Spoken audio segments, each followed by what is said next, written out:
Salut mes petites tartelettes. Non, pardon, ça c'est un coup de cœur.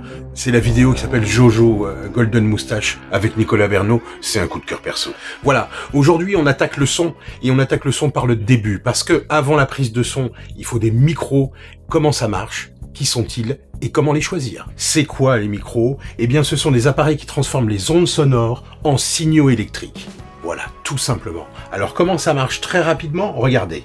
Par exemple, je prends une source sonore qui est la voix humaine, je prends un micro que je mets juste en face, je vais avoir la voix humaine qui sont des mouvements de l'air, et à l'intérieur du micro, il y a une membrane qui bouge grâce au mouvement de l'air. Derrière, il y a une bobine, je ne vais pas rentrer dans les détails, et cette bobine crée des signaux électriques. Donc on transforme les mouvements de l'air en signaux électriques. Voilà le principe fondamental d'un microphone. Ce qui est important ici, c'est de comprendre les micros et de savoir à quoi ils servent pour que vous puissiez choisir le bon micro. Les trois choses les plus importantes dans les caractéristiques sont leur technologie, la directivité et le type de microphone. Alors on attaque avec la technologie des microphones. On a tout d'abord les micros dynamiques. En voilà un, par exemple. Un micro dynamique n'a pas d'alimentation électrique. Deuxièmement, un micro dynamique est très peu sensible. Comme ils sont peu sensibles, si vous le mettez face à un haut-parleur de sono dans lequel vous diffusez ce qui est pris par le microphone, eh bien vous aurez peu de chances d'avoir du Larsen. Le Larsen, c'est quoi? Eh bien regardez, là je parle dans ce micro, et si je l'approche du haut-parleur, j'ai un Larsen. C'est ça un Larsen. Eh bien, avec un micro dynamique, on peut être très près d'une sono, il n'y a pas de Larsen. Vous verrez qu'avec les autres types de micros, c'est totalement impossible. Comme il est très peu sensible, il va pouvoir enregistrer des sons ultra puissants. Ça peut être très intéressant. Alors pour tous les micros, on parle de rapport signal-bruit. Le signal, c'est le son que vous enregistrez. Le bruit, eh bien c'est le bruit de fond de l'électronique d'un micro. Regardez, pour un micro dynamique, voilà un signal. 1, 3. Voilà le bruit. Eh bien malheureusement, il va y avoir un tout petit peu de bruit comme ça dans le signal d'un micro dynamique.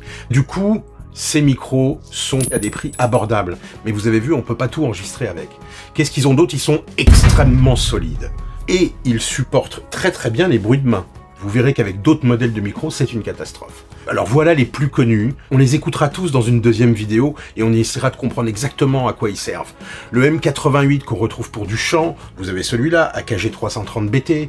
Le Shure SM57 en musique qui sert à enregistrer les caisses claires, les cymbales depuis des années. Le SM58, vous l'avez vu dans les mains de tous les chanteurs de la planète. Le MD421, pareil pour les percussions. L'Electro Voice RE20, c'est des cuivres. Ils ont chacun leur particularité et surtout, ce sont des micros qui sont là depuis des années et des années et des années. Conclusion, on peut l'utiliser en live ou alors vous pouvez en avoir un en secours pour des sources puissantes. C'est-à-dire qu'effectivement, si vous êtes en train d'enregistrer avec une autre bardée de micro un film et qu'à un moment, il y a un truc monstrueux qui fait du bruit, couvrez-vous, prenez un micro dynamique qui coûte que dalle, rentrez-le sur une autre piste pas trop forte et vous verrez, il ne saturera pas et vous arriverez à avoir votre explosion, votre choc entre deux voitures, enfin n'importe quel bruit assez puissant. Ça, c'était la première famille dynamique. Maintenant, on passe dans les technologies de micro statiques. Ils ont des particularités tout à fait différentes. On va essayer de prendre un statique. En voilà un. Waouh, un Chops. Bon, eh bien, un micro statique a plusieurs particularités par rapport à un dynamique. Les micros statiques ont une très grande fidélité du son. Ça bouffe très peu les fréquences, c'est très fidèle par rapport à ce que vous entendez avec vos oreilles.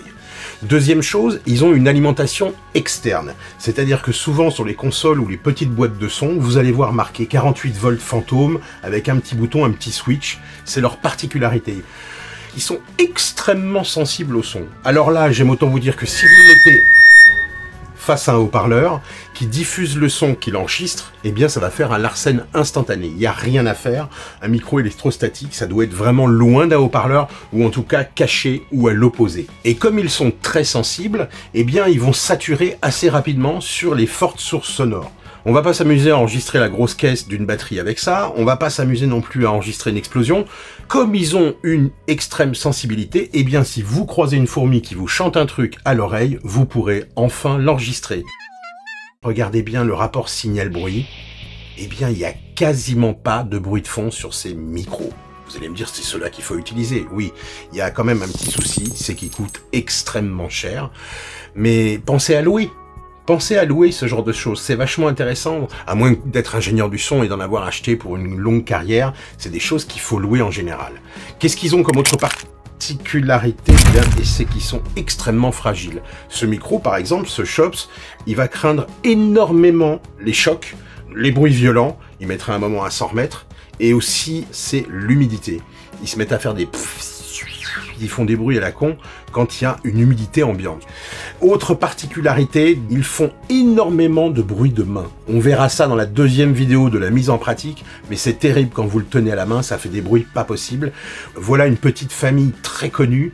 Vous reconnaissez le fameux Neumann U87, ça fait des lustres qu'il est là, l'AKG 414 qui a plein de réglages de directivité. Attention, on arrive à la directivité. Le fameux Shops que j'avais, avec lequel moi j'ai enregistré la plupart des longs métrages que j'ai fait au son. Le DPA BEK 4006, que vous verrez dans toutes les salles de concert classiques pendues au plafond. Et puis Neumann, qui avait fait un truc un petit peu moins cher, mais enfin c'est quand même dans les 1000 €, le KM 184. Voilà, une famille de statiques. On a vu les dynamiques, on a vu les statiques, eh bien il y a une famille qui s'appelle les micros à électrette. Voilà. Celui-là vient de mon 5D Mark II, enfin je le mets sur mon 5D Mark II, je vous expliquerai, hein, c'est un Audio Technica, et puis on l'écoutera dans la deuxième vidéo de la mise en pratique. La particularité de ces petits micros à électrette, c'est qu'ils ont une alimentation électrique à pile. C'est assez facile de le reconnaître, vous les ouvrez en général, et à l'intérieur, il y a une pile, une petite pile, ou une pile comme celle-ci, qu'on vient mettre le long du corps du micro. Donc c'est un micro qui est alimenté électriquement, donc il va être un petit peu plus sensible qu'un micro dynamique, mais malheureusement, les micros à électrette ont un énorme bruit de fond. Je dirais énorme par rapport à un électrostatique, un statique. Oh bah du coup, ils sont vraiment pas chers. Ils sont relativement solides, faut quand même faire attention. Mais disons qu'ils vont moins craindre l'humidité, les chocs ou les choses comme ça. Et les bruits de main, je dirais que c'est un petit peu moyen. Par contre, ils ont une très grande particularité, c'est qu'ils peuvent être miniaturisés. Regardez celui-ci. Voilà le MKE2, effectivement un peu plus petit qu'une pièce de 5 centimes. Ça, c'est un micro-cravate. Il est d'une robustesse incroyable et ça fait des années et des années qu'il rend service. Voilà une petite famille. L'Audio Technica que je vous ai montré tout à l'heure. On a un AKG, on a le Sennheiser dont on a parlé là, qui est un miniaturisé. Vous reconnaissez le Rode VideoMic qui justement circule beaucoup parmi vous, qui fonctionne bien pour un électrette. Et par exemple, le Sennheiser M66 Bundle. Là, on est dans des micros pas trop chers, autour de 300-350 €. Si vous l'utilisez souvent, vous pouvez l'acheter. Ce sera bien meilleur d'avoir un micro assez long comme ça, et je vous montrerai pourquoi. Ce sera meilleur qu'un Audio Technica. Et bien, après avoir vu rapidement la technologie de ces trois familles de microphones, les dynamiques, les statiques et les électrettes, nous allons regarder un truc très important pour choisir son microphone, c'est sa directivité.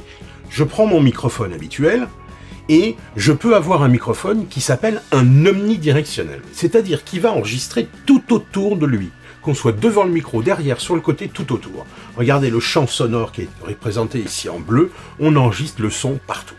Et vous avez une deuxième directivité très importante dans celle que j'ai retenue pour vous, qui s'appelle cardioïde.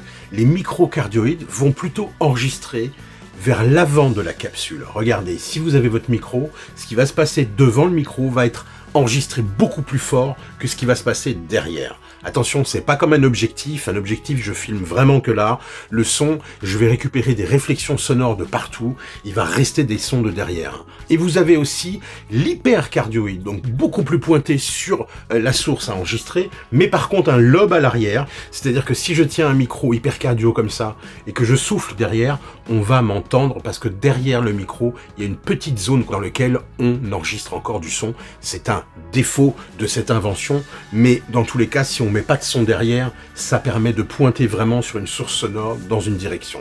On a une dernière directivité que je voulais vous montrer, elle s'appelle bidirectionnelle. C'est-à-dire que quand vous avez un micro comme ça, il enregistre exactement la même chose devant et derrière. Pas sur les côtés, devant et derrière. Alors, on peut chanter à deux, c'est ce qui est utilisé le plus souvent, mais par exemple, quand on est devant un ampli de guitare, il y a des ingénieurs du son qui aimaient bien prendre un bidirectionnel pour avoir le son direct du haut-parleur et de l'autre côté, un petit peu l'ambiance de la pièce. C'est quand même des micros qui sont utiles, on le verra aussi dans la vidéo de la mise en pratique. Résumé, la directivité omnidirectionnelle, cardioïde, hypercardioïde, bidirectionnelle. Il y en a plein d'autres, essayez de mémoriser celle-là. Et regardez bien, ces schémas, vous les avez déjà vus dans des documentations, ou même vous les avez vus sur des micros. Regardez. Regardez par exemple ce Schoeps avec une capsule cardio. Vous voyez? On a vu la technologie, on a vu la directivité. Regardons les différents types. Vous avez différents types de micros, des gros, des petits, des grands, des mous. Regardons, tout simplement. Nous avons donc les micros mains, des choses comme ça qui sont vraiment pour être tenues à la main. Nous avons le micro cravate, qui est donc un micro électrette miniaturisé qu'on va pouvoir mettre comme ça sur les fringues. Il est vraiment tout petit. Vous avez aussi les micros de contact. Waouh, c'est quoi ça? Vous le posez sur une table, vous le posez sur une scène de théâtre, un plafond de voiture, il va tout enregistrer. Vous avez aussi les micros canons. Qu'est-ce que c'est? Un micro canon, c'est en fait un micro sur lequel a été rajouté un tube avec plein de fentes sur le côté. En fait, le micro est petit à l'intérieur et c'est un tube qui permet de faire des choses incroyables avec le son qui rentre dedans et on va vraiment aller chercher dans l'axe une prise de son. Voilà un micro à tube qu'on appelle aussi un micro canon. Et puis pour finir, dans les moult catégories de micros, vous avez les micros stéréophoniques. Là, c'est un couple ORTF à 110 degrés, encore une particularité dont on parlera un jour. Voilà les différents types de micros.